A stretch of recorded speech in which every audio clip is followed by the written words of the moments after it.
नमस्कार मंडळी, सकाळच्या गडबडीमध्ये मुलांच्या स्नॅक्सच्या डब्यासाठी मऊ लुसलुशीत त्याचबरोबर तेवढाच जाळीदार बनणारा ढोकळा अगदी झटपट मिक्सरचं एक भांडं वापरून कसा बनवायचा ते बघणार आहोत।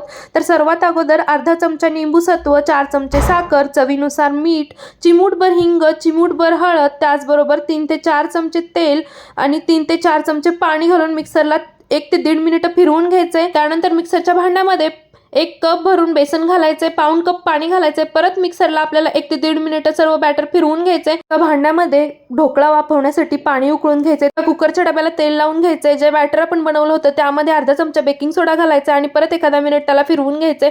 ते बॅटर आपल्याला त्या डब्यामध्ये ट्रान्सफर करायचे आणि 15 मिनिट हाय फ्लेमवरती वाफवून घ्यायचे। फोडणीसाठी आपल्याला तेल गरम करायचे, जिरं, मोहरी, कढीपत्ता, हिरवी मिरची, तीळ, त्याचबरोबर पाणी घालून साखर घालायची आणि फोडणी उकळून घ्यायचे। ढोकळा थंड झाल्यानंतर कट करून त्यावरती ती फोडणी घालायची आहे।